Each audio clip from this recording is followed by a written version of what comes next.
numa função de faz tudo, mexe com estoque, carrega caixa, carrega caminhão, descarrega caminhão, aquela coisa toda, então precisava de algo mais subjetivo, algo mais poético. É uma ideia de se juntar também muito por conta da falta de oportunidade de trabalho, mas acho que o que vem primeiro para nós, com certeza, é não esperar que vão nos convidar para as coisas. Então, eu aprendi a ser diretor no Núcleo Negro, no exercício, praticamente, por conta da generosidade do meu grupo. E a gente fez uma versão radiofônica dessa peça. Eu decidi estudar história, que é um curso que eu sempre tive muita curiosidade. E aí eu me vi com um texto publicado, com um texto que já tinha virado uma leitura encenada. Eu tinha uma versão radiofônica da peça, só que eu não tinha a peça estreada de fato, né? Então eu fiquei muito agoniado. Eu imagino. Claxon, vá, vá, vá, vá filosofia van.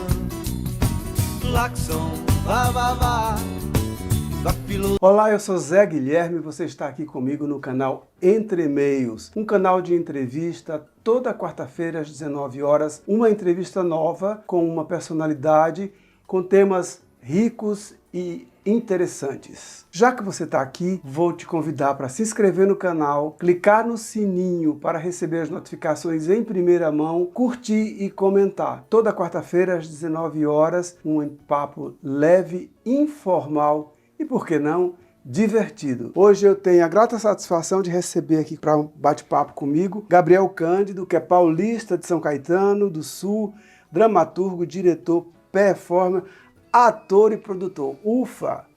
São só algumas das qualificações do Gabriel.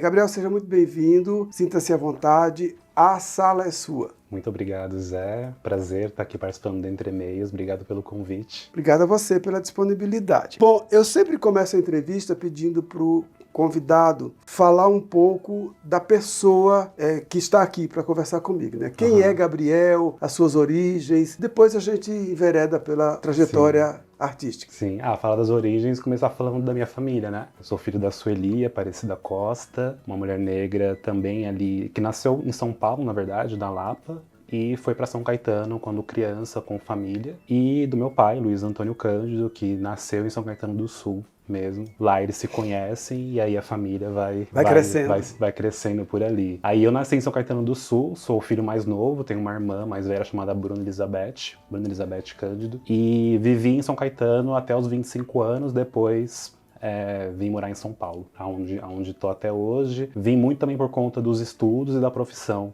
nas artes, né, principalmente. Quando é que essa coisa do envolvimento com artes entrou na tua vida? Em que momento? Foi muito por acaso, Zé. Eu estava num momento da vida um pouco perdido, naquele momento pós-ensino médio, e um pouco desiludido.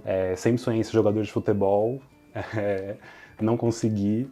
E aí fiquei naquele limbo, assim, que você não tá trabalhando, não tá estudando, não sabe que curso entrar na universidade, né? Que profissão seguir. E já tinha de infância algum envolvimento com as artes, mas mais na linguagem do desenho, das artes visuais mesmo, que ficou muito abandonado, assim, durante a minha adolescência. Comecei a me envolver com a escrita ali entre os 16 e 17, mas tudo de uma forma muito informal, né?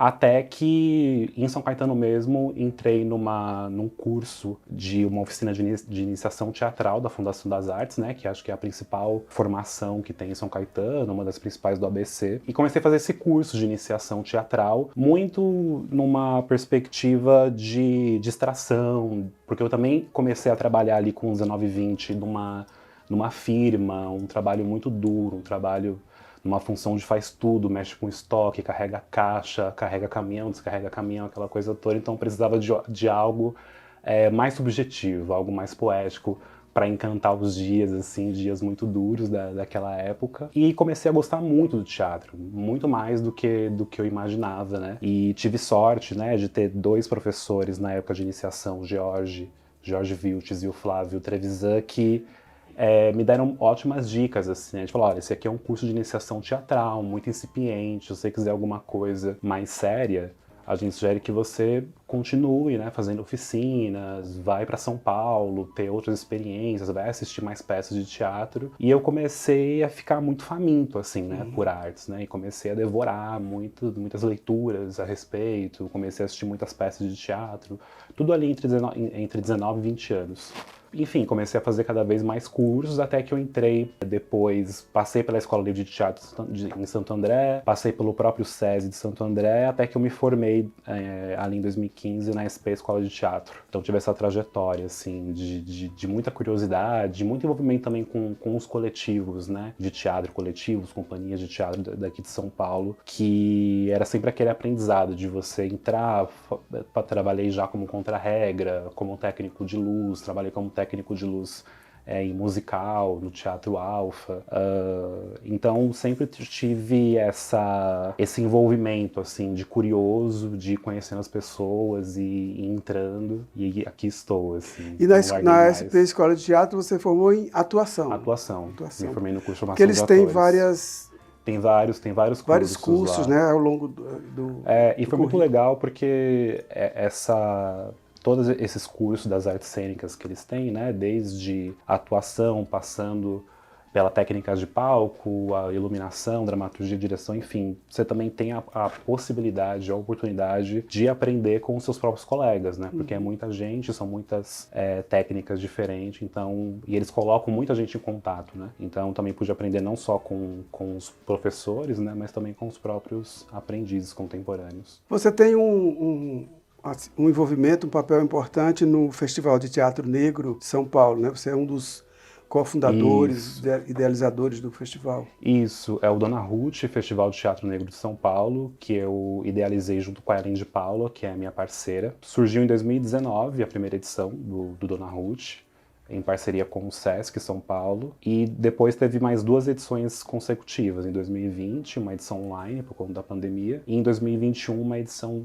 um pouco mais híbrida, assim, né, que já estava naquele momento, as coisas estavam já querendo abrir, público limitado, então foram essas 3 edições, e o Dona Ruth é um festival que faz homenagem permanente para Ruth de Souza, né, grande atriz do teatro brasileiro, do cinema, da televisão, então foi um momento, antes de ela falecer, que a gente conheceu ela pessoalmente, fomos até a casa dela, convite dela, na época, conversar com ela sobre essa ideia de fazer um festival de teatro negro em São Paulo, e que homenageasse ela, né, com esse gesto afetivo, né, dando o nome do festival, e ela super ficou feliz, lisonjeada, surpresa também na época. E quando a gente pensou em chamar esse festival de Dona Ruth, foi um gesto afetivo que nos conecta com Ruth de Souza e, em extensão, a todas as mulheres negras que são a base da nossa sociedade e que caminham cotidianamente, trilhando os caminhos para si mesmas e abrindo caminhos para todas nós e para todos nós. Tinha se tornado uma parceira nossa de ideias, a gente começou a trocar muitas ideias desde então. Aí a gente recebeu a notícia da internação dela ali entre junho, se eu não me engano, e logo em seguida, infelizmente, ela acabou falecendo. E aí a ideia do festival seguiu, mesmo assim, e o festival começou no final de 2019, em outubro, que foi a primeira edição do festival. E o festival é desenvolvido pelo Núcleo Negro de Pesquisa? Não. A idealização do festival é um trabalho comigo e com a Ellen. Ah, tá. Não tem nenhum vínculo com o núcleo? Não tem a ver. Só das pessoas que acabam, às vezes, colaborando ou participando mesmo, mas não é do coletivo que eu faço parte. O Núcleo Negro é uma história paralela que está acontecendo ao mesmo tempo com a criação e realização do festival. Uhum. E já que a gente falou do Núcleo Negro, que é uma história mais paralela, conta um pouco essa história paralela do Núcleo Negro. O Núcleo, ele surge em 2016, então eu tinha acabado de me formar na SP Escola de Teatro. Junto comigo tem o Deni Marques, que também é da minha turma da SP Escola de Teatro, e a gente se juntou com outros colegas, amigos na época, né? Hoje se tornaram grandes amigos, mas na época colegas, que a gente estava trabalhando em outros coletivos, em outras frentes, né? Surgiu o desejo da gente se juntar para criar um grupo composto por pessoas pretas, né, de São Paulo, que pudesse pensar as perspectivas artísticas a partir das nossas identidades, dos nossos desejos artísticos mesmo, né? Então, eu acho que o Núcleo Negro, na verdade, ele surge numa perspectiva muito parecida e dando continuidade do que aconteceu com o próprio Teatro Experimental do Negro, né, do Abdias Nascimento, com a Ruth de Souza, que já citei aqui, e com a história de todos os coletivos negros, né, que vieram a seguir aqui em São Paulo e no Brasil, que é essa necessidade da gente se juntar para poder, mais do que contar as nossas histórias, pensar também na questão de autoria. Colocar a mão no seu cabelo, deixa ninguém dizer que o seu cabelo não é. Sai na rua batendo no seu cabelo, ninguém vai cortar o nosso cabelo. Eu gosto do nosso cabelo assim, o nosso cabelo é. O nosso cabelo é isso, não deixa ninguém tocar no nosso cabelo. Tá vendo? Não deixa ninguém tocar no nosso cabelo. É uma ideia de se juntar também muito por conta da falta de oportunidade de trabalho. E aí tem desdobramentos que cada coletivo também acaba escolhendo suas vertentes, né, de pesquisa e criação. Mas acho que o que vem primeiro para nós, com certeza, é não esperar que vão nos convidar para as coisas, porque geralmente não é isso que acontece, ou quando acontece é sempre de uma forma, às vezes, pouco confortável para nós. Então ele surge muito desses desejos artísticos, assim. Então desde 2016 o coletivo ele é formado, né, e foi criado por mim, pela Maria Gabi, pelo Deni Marques, pelo Gerê Nunes e pela Thaís Arruda. É um coletivo que trabalha tanto com teatro como audiovisual, né? Okay. Tanto que o nosso primeiro trabalho foi um curta-metragem chamado Jardim Imperial em Cena, que estreou no Festival Internacional de Cinema daqui de São Paulo, né, no Quino Fórum. Fui me apaixonando pra cá, pelo Perialto, sabe? Ah, eu tenho medo assim, pela vida dos meus filhos, entendeu? Porque hoje em dia você sai na rua, você não sabe se você volta. Assim, minha infância foi boa, foi. Ralei joelho, tenho cicatrizes, mas era uma infância que podia brincar na rua. Muitos comentam de nós, mas não sabem o que nós passa. Quanto à prefeitura e governo, eu acho que aqui não foi feito nada para melhorar. Aí você busca o que o seu pai te deixou? Ah, meu pai deixou um barraco. E o pai do seu pai? O pai do meu pai deixou um barraco para ele.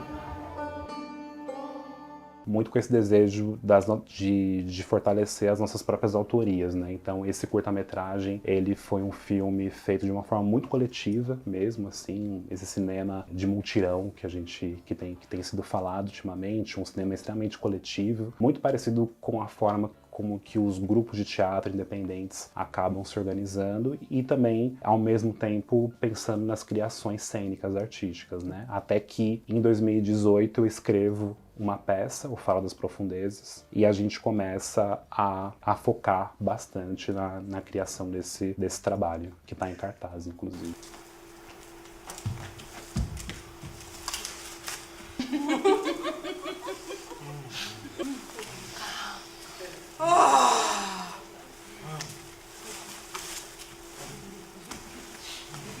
A tua experiência como dramaturgo, então, ela começa com a escrita desse texto. Começa com a escrita desse texto.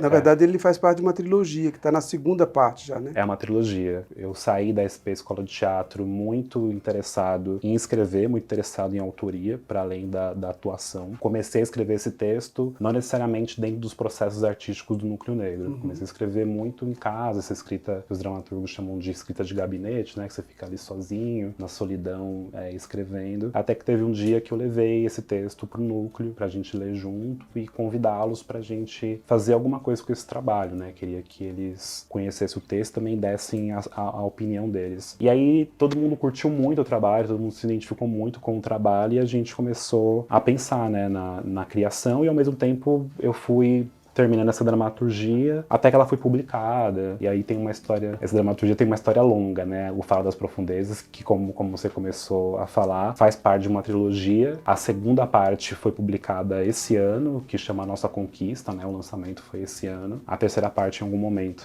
vai surgir. Em algum momento. Então nós temos aqui exatamente essas duas partes, né? Sim. Fala das Profundezas, que Isso. é esse primeiro exemplar aqui, Isso. e o Nossa Conquista, que é a segunda parte da trilogia, né? Isso. Fala das Profundezas foi publicado pela editora Javali, que é lá de Belo Horizonte. Ok. E o Nossa Conquista, publicado pela editora Entre Mares, que é daqui de São Paulo. E ambos com o apoio do PROAC. Ambos foram com o PROAC de apoio à dramaturgia. Eu fui contemplado com esses dois incentivos excelentes, maravilhosos. E o Fala das Profundezas, vocês acabaram montando o espetáculo que está em cartaz atualmente, né? Exatamente. E aí ele tem uma história muito longa que tem a ver com os contornos do próprio país, assim, nos últimos anos, né, e do mundo, né, das coisas que foram acontecendo, né. Então, em 2018, por conta do lançamento do livro, a gente fez algumas leituras encenadas, né. Então, o livro foi lançado num evento de lançamento, teve uma leitura encenada nesse evento de lançamento. E aí a gente gostou muito de fazer a leitura encenada, ela foi muito bem recebida, inclusive, pelas pessoas que foram no lançamento do livro. E ali, para mim, já tinha muitas implicações de encenação, né? Nesse meu desejo também de ser diretor. Então o núcleo também funciona dessa forma, né? A gente também vai fortalecendo esses desejos que não necessariamente a gente passou por uma formação anterior, né? Então eu aprendi a ser diretor no núcleo negro, no exercício, praticamente por conta da generosidade do meu grupo. E aí já tinha muitas implicações cênicas na leitura encenada. Foi muito bem recebida pelo público e a gente foi muito incentivado em continuar apresentando.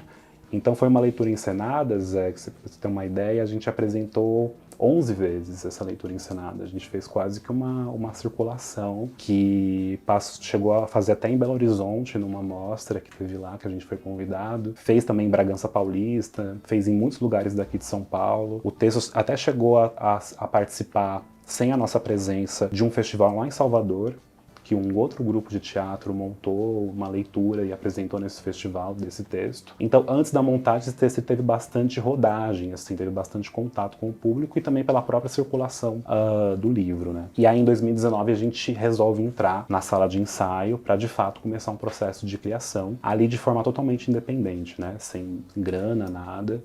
A gente começa a montar.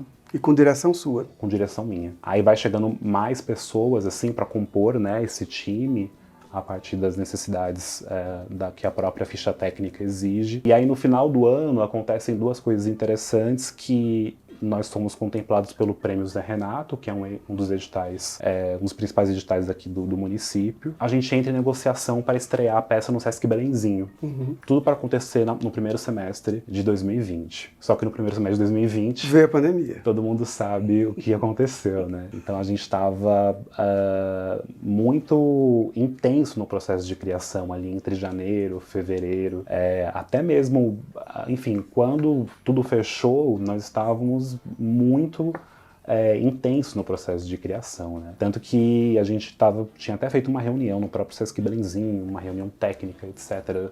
Estava muito próximo de concretizar a estreia, e aí as coisas começaram a fechar de vez, e aí foi um balde de água fria na gente enorme, né? Porque uma luta, né? Conquistar um recurso para montar uma peça de um grupo independente, sendo a primeira peça do grupo, né? A minha primeira peça também, e a gente ficou naquele limbo sem saber o que a gente vai fazer com isso, né? E ao mesmo tempo rolando uma pressão de fazer as coisas online, né? De a gente poder, como muitas coisas aconteceram nessa época, né? As artes cênicas migraram para o formato online, para o formato audiovisual. A gente recebeu uma certa pressão, assim, porque... E aí eu me vi com um texto publicado, com um texto que já tinha virado uma leitura encenada, só que eu não queria fazer essa peça em formato audiovisual, porque eu acho ainda que essa peça... Eu tinha uma versão radiofônica da peça, só que eu não tinha a peça estreada de fato, né? Então eu fiquei muito agoniado. Eu imagino. Com a prefeitura, com a Secretaria de Cultura na época, e a gente fez uma versão radiofônica dessa peça. Então foi o máximo que a gente fez de desdobramento. Eles são os canalhas, Luísa. Você precisa falar, Luísa. Eles têm que ouvir sua voz, Luísa. Ô, Luísa! Você tem que ir lá, Luísa. E aí eu fiquei numa angústia interna, porque eu não sabia mais o que ia acontecer, né? Um momento que a gente estava enlouquecido, né? 2021 conseguiu até ser pior do que 2020, né? Em termos da pandemia. E aí eu me vi com um texto publicado, com um texto que já tinha virado uma leitura encenada, já tinha até o vídeo gravado da leitura encenada, né? Então tinha até uma versão audiovisual da própria leitura encenada. Eu tinha uma versão radiofônica da peça, só que eu não tinha a peça estreada de fato, né? Então eu fiquei muito agoniado. Eu imagino. E tudo que eu queria, na verdade, era... Eu escrevi essa peça para montar a peça. Quando eu comecei a escrever, eu não tinha tanto desejo de fazer uma publicação. Nunca tinha passado pela minha cabeça. As coisas foram acontecendo muito ao acaso e a partir das oportunidades que foram surgindo, assim, né? E aí eu fiquei bastante angustiado, mas também quando chegou ali no final de 2021, comecei a conversar com as pessoas para entender se se essa chama de voltar para a sala de ensaio, que esse trabalho ainda existia na equipe, né? E as pessoas estavam afim de fazer, assim, bem afim de fazer, apesar de tudo, né? E aí no começo de 2020 a gente volta para a sala de ensaio, começa a montar a peça de uma forma independente de novo, né? Porque já ia pós-edital, e negociando com o Sesc Belenzinho de novo, porque eles também guardaram ali a ideia de estrear com a gente, ainda bem, e conseguimos fazer a estreia em junho do ano passado. Então faz exatamente um ano que a gente estreou e fizemos uma temporada bem bonita lá no Sesc Belenzinho, uma temporada com 12 apresentações. Foi uma experiência muito marcante, muito especial. E a peça ainda está em cartaz ou tem previsão de retorno? E aí a peça está em cartaz, porque a gente fez essa temporada no passado, chegou a fazer mais uma apresentação no interior, em Sorocaba, no final do ano passado, e nós fomos contemplados novamente pelo Prêmio Zé Renato, agora na categoria de circulação pela cidade, né? Então, com essa possibilidade de circular pelo município, assim. Então a gente montou a gente se organizou para estar praticamente todas as macro-regiões da cidade. Já apresentamos no Centro Cultural Grajaú, lá na Zona Sul, e até setembro a gente tem agendas de apresentação, passando pela Zona Leste, pelo Centro, pela Zona Sul novamente, pela Zona Oeste, pela Zona Norte, então tem bastante oportunidade.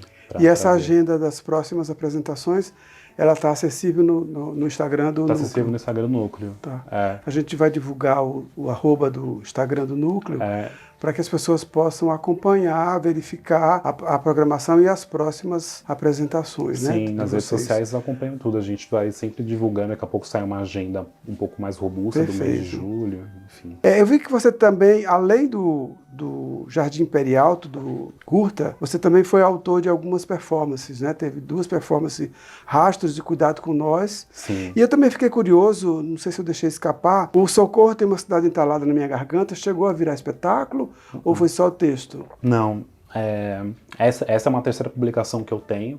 A segunda na ordem, né? Em 2019 eu publiquei uma peça chamada Socorro, Tem Uma Cidade Entalada na Minha Garganta, pelo grupo editorial Letramento, que não foi montada essa peça.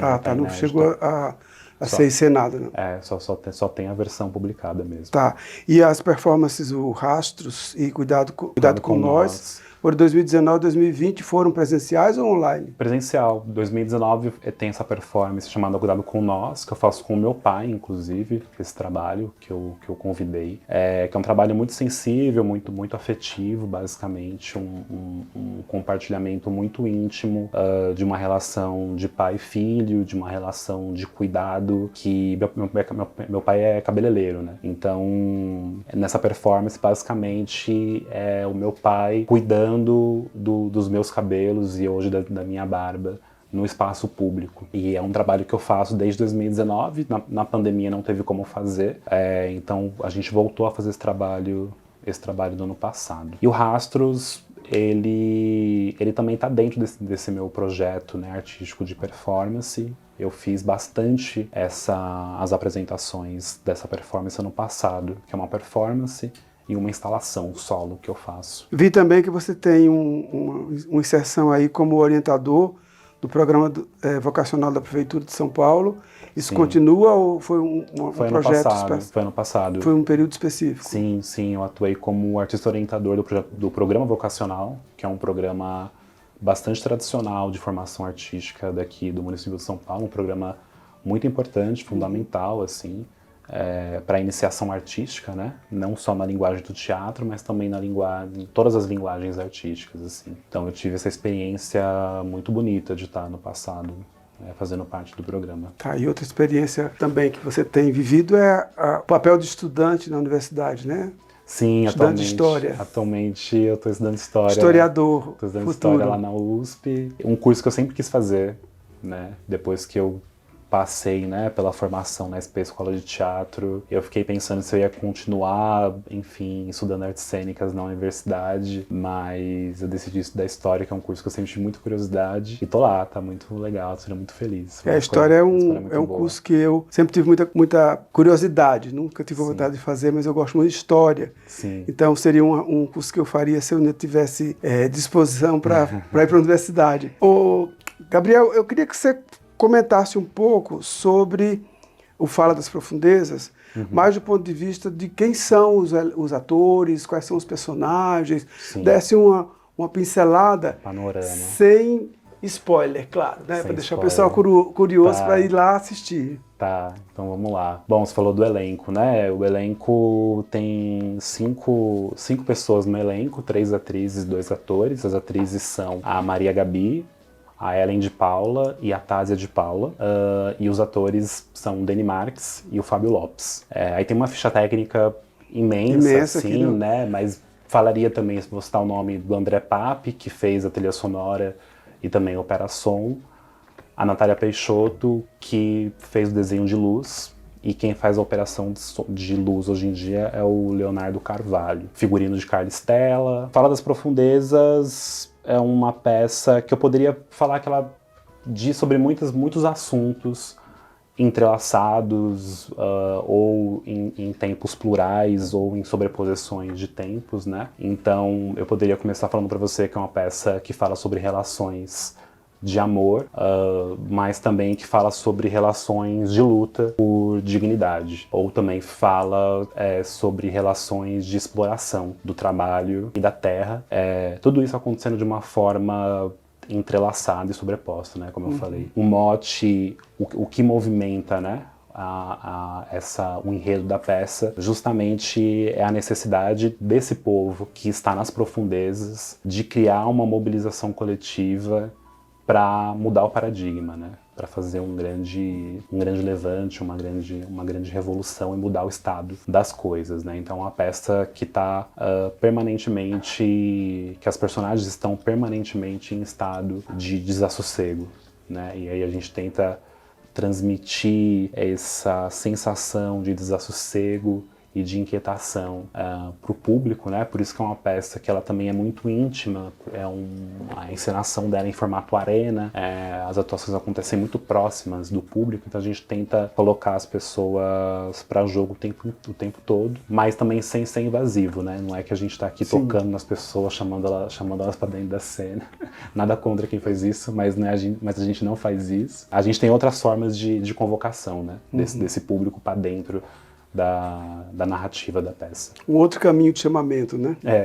Na verdade, tem várias possibilidades de você chamar o público para junto, sim, sem precisar obrigatoriamente ser invasivo. Sim, sim. Bom, eu vou deixar as pessoas curiosas para entenderem e aprofundarem um pouco a visão desse desassossego, convidando elas para acompanharem o Instagram do Núcleo, que a gente vai pôr aí o arroba para as pessoas não se perderem, e verificarem a agenda, as próximas oportunidades para ver o espetáculo e viver um pouco desse desassossego que você fala e que o espetáculo traz à tona e possibilita as pessoas, com certeza, um certo nível de reflexão sobre as questões que são abordadas. Sim, desassossego como uma das sensações possíveis. Uma das sensações, né? Quer dizer, além de outras que a gente não vai dar spoiler aqui. Deixa quem ficar curioso que vai lá experimentar as demais sensações que a peça sugere. Gabriel, um prazer imenso te receber aqui. Eu que agradeço. Uma delícia esse nosso papo.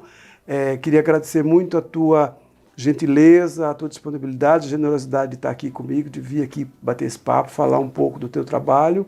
E deixo aí aberta a palavra para que você possa comentar alguma coisa que tenha escapado ou que seja importante dizer e não foi dita. Eu que agradeço o convite, Zé, a toda a equipe, ao programa.